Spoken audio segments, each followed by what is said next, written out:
Al comienzo del telediario veíamos la exhibición de poderío militar de Rusia en la Plaza Roja. Hoy vamos a analizar a fondo el despliegue de armamento en un mundo donde crece la tensión internacional. La página Global Firepower elabora cada año una lista con los países con mayor poder militar. Tiene en cuenta factores como el presupuesto, el tipo de armamento o la capacidad logística. Esta que van a ver es la última lista, la lista más reciente. Estados Unidos está a la cabeza, le siguen Rusia y China. Todas estas potencias son potencias nucleares, excepto Japón, Corea del Sur y Brasil. España estaría en el puesto número 19. Estados Unidos es la gran potencia hegemónica, pero por ejemplo China ha aumentado la fuerza de su armada en los últimos años, ya tiene más buques contando a los submarinos. Otra curiosidad, Rusia tiene más carros de combate, aunque ha perdido, como les contamos cada día, muchos en Ucrania. Y Estados Unidos tiene una aplastante superioridad aérea, es un factor clave en la guerra moderna. Son números a tener en cuenta, aunque pueden no serlo todo en el combate. La guerra de Ucrania ha sorprendido a expertos, generales y periodistas. Muchos esperaban que la inmensa máquina militar rusa acabara con el ejército ucraniano en días, pero no ha sido así. Los ucranianos están siendo extraordinariamente hábiles en el ejercicio de la maniobra descentralizada. Únicamente se le dan a las unidades propósito. El cómo, el qué, el cuándo y con qué depende de la unidad. Y ese qué, las armas que en gran medida llegan de Occidente, han jugado un importante papel. De Occidente hay dos armas que son claras. El Enlaw es de más corto alcance. Es un arma mucho más sencilla que el Javelin. El Javelin es un misil, uno de los misiles buenos contra carro, tiene gran alcance, es muy potente, es capaz de fundir casi cualquier carro de combate, incluso a larga distancia. Puede llevar un Javelin también, un dron, ¿eh? Puede llevar en fin, hay una variedad bastante amplia de armas contra carro que se pueden transportar. Son muy efectivos. Los drones han sido otra de las armas más espectaculares de esta guerra. Bayraktar es un dron grande que va armado y que es un dron que entre sus misiones pues está la de vigilar, obtener información, que es una labor de los drones muy evidente, muy obvia, donde hacen un importantísimo papel, pero luego también puede ir armado con pequeños misiles guiados. Un Bayraktar turco abatió a este helicóptero ruso sobre la isla de las Serpientes. El Switchblade es un concepto totalmente distinto. Están pensados para uso por combatientes a pie, y se les llama drones kamikaze, se tira sobre el objetivo que sea. En esta guerra también se han visto misiles hipersónicos rusos y armas prohibidas como las termobáricas. Una lengua de fuego que penetra por todos los resquicios y propia llamarada que crea un vacío al consumir todo el aire del entorno. Pero estas armas no son determinantes por sí solas, aseguran los expertos. Nunca se pensaron para ser determinantes. Lo único que es realmente determinante y que espero que no se utilice es el arma nuclear, ¿no? Esa sí que es determinante. El resto son vectores. El resto, afirma el general Gampan Pols, solo son elementos que pueden contribuir a ganar o perder.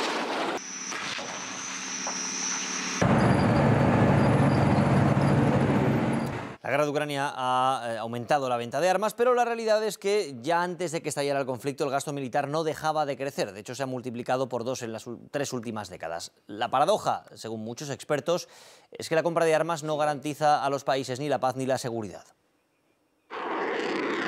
Nunca el mundo se gastó tanto dinero en armas ni en pagar sueldos y pensiones a sus ejércitos. En 30 años, el gasto militar casi se ha duplicado. 2021 fue el 7º año consecutivo de incremento. Cada $100 no mundo, $2,20 foram gastos em gastos militares em 2021. Isso chama atenção porque a gente teve 2 anos de pandemia já e os gastos militares continuaram a crescer a despeito da crise econômica. El campeón es Estados Unidos, que gasta tanto como sus 9 inmediatos aliados o rivales, incluidas China o Rusia. La industria hace negocios en los 5 continentes. Los mayores importadores están en Asia, Oceanía y Oriente Próximo. ¿Gastarse más en armas equivale a estar más seguro? É o paradoxo, aliás, enquanto o país ele aumenta o seu gasto militar para aumentar a sua segurança, a resposta dos outros países, na verdade, vai levar a uma diminuição na segurança, né? Toda carrera armamentística nos lleva a una situación de mayor inseguridad en términos militares. Y el aumento en los gastos en armas, alertan los especialistas, se hace a costa de otras partidas también esenciales para la seguridad de las personas. Tenemos que cambiar el paradigma de la seguridad, entender que hay riesgos a la seguridad mucho más acuciantes y que son mucho más peligrosos que simplemente las armas. El ejemplo más rápido, más evidente y más comprensible para todo el mundo es que hemos sufrido una pandemia para la cual un ejército no nos es de utilidad en ningún caso. El creciente gasto militar global, critica este analista, confirma que el mundo prioriza otros intereses por encima de una paz basada en la seguridad propia y la de los vecinos. De esta base militar en Estados Unidos no dejan de despegar aviones con armas rumbo al este de Europa. Hace 2 meses eran sobre todo armas ligeras, ahora cargan obuses como estos para un conflicto que se alarga. El objetivo aquí, ser rápidos. En poco más de 2 meses, Estados Unidos ha enviado casi 4.000 millones de dólares en ayuda militar y ha propuesto otros 20.000. Es una cifra enorme. Convierte a Ucrania en el país que más ayuda militar ha recibido de Estados Unidos en un solo año. Va a eclipsar lo que enviaron a Afganistán. Desde el 11S, la ayuda militar estadounidense se ha multiplicado. Sobre todo durante las guerras de Irak y Afganistán, Estados Unidos se volvió reacio a enviar sus propias tropas a combatir directamente a terroristas y empezó a ver la ayuda militar como una forma de complementar o sustituir su presencia. Difícil responder si consiguió sus objetivos. El terrorismo sigue siendo un problema en regiones donde Estados Unidos invirtió mucho dinero. La mitad fue a parar a contratos con empresas privadas. Esta fábrica es de una de las mayores compañías de armas. Ahora están enviando misiles a Ucrania. Y aquí Biden daba las gracias a los trabajadores y a los contribuyentes. Estados Unidos gasta en defensa cada año más de $2.400 por cada ciudadano. Para los fabricantes de armas llega otra oportunidad de negocio, no solo por los encargos que ya están recibiendo para enviar armas a Ucrania o rellenar los arsenales, sino porque otra vez se abre un ciclo de aumentar todavía más el gasto en defensa. En el caso de España, el Gobierno no ha dado muchos detalles del material que ha enviado a Ucrania. Han sido unas 400 toneladas, lanzagranadas, ametralladoras, trajes de protección, munición, 30 camiones y vehículos ligeros principalmente. La actividad exportadora está sujeta en España a limitaciones legales y al control parlamentario. Esta es la Guardian, un arma ligera de fabricación española que se puede montar en un 4x4. Su venta, fuera de nuestras fronteras, está sujeta a restricciones. Por ley, se prohíbe exportar a países en conflicto o en los que exista riesgo de violaciones de los derechos humanos. Los exportadores tienen que inscribirse en un registro específico y cada venta tiene que ser autorizada por una comisión de 5 ministerios. El análisis siempre es caso por caso. No hay autorizaciones automáticas. Pero en el caso de países sensibles es mucho más riguroso, es más detallado y las garantías que se solicitan para incluir en el expediente también son mayores. Para esos países sensibles, desde hace 2 años se prevé además un control reforzado tras la venta. El destinatario final se compromete a dejar que unos meses después, cuando sea, la Administración española pueda verificar que ese material está donde tiene que estar. El comercio de armas está sometido a control parlamentario. La secretaria de Estado de Comercio informa anualmente al Congreso y emite un informe cada 6 meses. El último, del primer semestre de 2021, refleja que la gran mayoría del material de defensa español va a parar a países de la Unión Europea o la OTAN. Le siguen Australia y Arabia Saudí. Oriente Medio es un punto caliente al que lleva años exportando una empresa madrileña que produce principalmente sistemas de armas por control remoto. Es un trámite sencillo, simplemente que hay que cumplir pues, las normas, que hay garantías más que suficientes y cristalinas de que ese material no termina en manos equivocadas. Esta empresa vende sobre todo a gobiernos que pueden probar su tecnología sobre el terreno en este antiguo destacamento militar que les ha cedido defensa. Aquí rueda también uno de los proyectos más importantes para las Fuerzas Armadas. Este blindado va a ser la incorporación estrella del Ejército de Tierra español, el 8x8 Dragón, un vehículo puntero que está ahora en proceso de fabricación, pero que en los próximos meses Defensa va a recibir las primeras unidades de los 348 que ya ha comprado. Serán 1 millar a largo plazo. En marcha otros 2 proyectos para modernizar la Armada, las fragatas F-110 o el submarino S-80 de diseño y construcción nacional. Como la mayor parte del equipamiento de nuestros ejércitos se fabrican en España o en colaboración con otros países europeos. Un ejemplo será también el nuevo caza europeo, desarrollado junto a Francia y Alemania para reemplazar a los Eurofighter. Defensa destinará este año más de 3.300 millones de euros a armamento, un 25% de su presupuesto total. Parecía un lunes cualquiera. Ignacio Robles, bombero desde hace más de 2 décadas, debía supervisar una carga rutinaria de explosivos en el puerto de Bilbao, pero aquel 13 de marzo de 2017 algo llamó su atención. Vi que eran una gran cantidad de contenedores explosivos, que no era habitual, y que el barco en el que se iban a cargar tenía unas letras árabes puestas en los laterales y me sorprendió. Entonces le pregunté al responsable de la carga y me dijo que eran bombas y proyectiles y que iban a Arabia Saudí. Recordó los bombardeos en Yemen y se negó a colaborar en la carga. No quería sentirse cómplice. Su rebeldía desembocó en una amenaza de suspensión de empleo y sueldo, y el envío solo se retrasó 1/4 de hora, el tiempo que tardaron en sustituirle.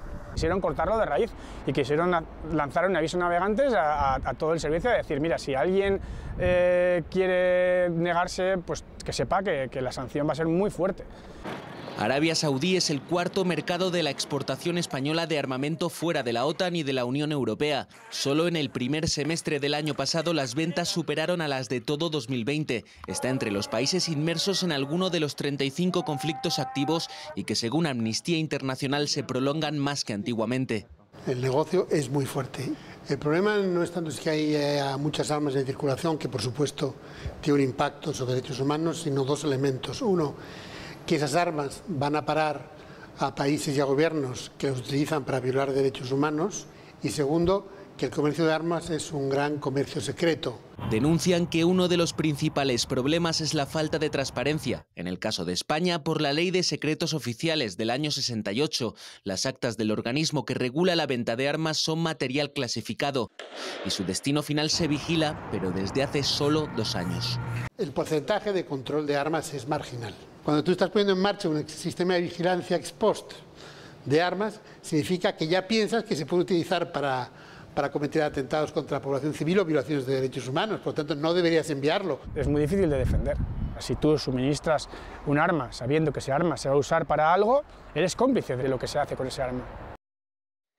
España es el 9º exportador de armas en el mundo según los últimos datos publicados. La aeronáutica representa más del 90% de lo que se vende. Contamos con una industria agrupada alrededor de 4 grandes conglomerados. Con las exportaciones como motor y la apuesta por la innovación como sistema de navegación, la industria de defensa española se ha transformado en las últimas décadas. En 15 años, las ventas al exterior se han multiplicado casi por 10. De los 420 millones de euros de 2005, se ha pasado a más de 4.040 en 2019. Esto es más de la mitad de la facturación total del sector, formado por más de 350 empresas, la inmensa mayoría pymes, que generan casi 23.600 empleos directos. Aviones militares como este, con precios muy elevados e innovación puntera, suponen el grueso de las ventas. Muy por detrás quedan la producción naval y la terrestre. La complejidad de la fabricación, con blindajes, mecanismos de seguridad y sistemas electrónicos con certificaciones internacionales específicas, y su elevado coste, han impuesto una organización en torno a 4 grandes conglomerados tractores: Airbus, Navantia, Indra y Santa Bárbara. Ellos articulan consorcios donde se integran otras más pequeñas.